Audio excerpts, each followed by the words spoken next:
guys. So I got my Bible here. I actually went ahead and read it for once. Crazy, I know. So I read chapter 1 of Judges, and on the surface it doesn't look like there's a whole lot going on. It's a little bit more of the same from Joshua. Joshua continued on with what Moses has started and led the Israelites to drive out many of the Canaanite towns. So Judges 1 starts the same way, except at the end it lists a whole bunch of Canaanite towns that they didn't take over. On the surface that sounds almost kind of nice because they didn't kick the Canaanites out of the place they were previously living in.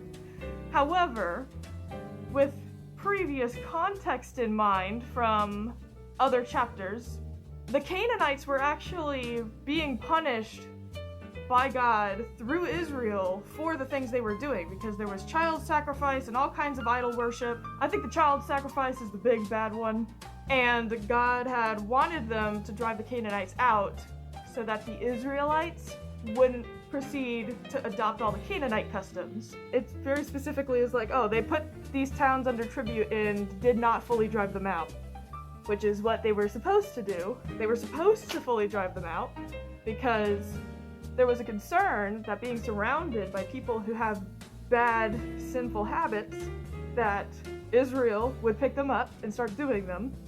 And that's a lot like how regular life is for us.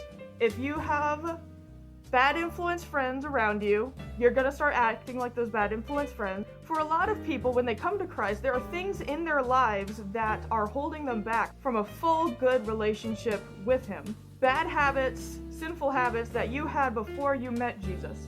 And even if you've known Jesus your whole life, even if you've had the Holy Spirit since you were like 5, there are things that you're gonna pick up from the world around you if you're not careful. So you have to get rid of them. And not just some of them, you have to get rid of all of them. If you keep something around that is going to tempt you to do bad things, guess what? You're probably gonna do bad things. So yeah.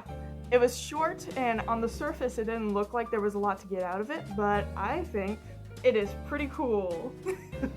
Assuming you have watched all the way through this mess, thank you for doing so. I'm going to try to record one of these for every chapter that I read. We'll see how long I pull that off. If you don't have a daily reading schedule for yourself, I highly recommend implementing that.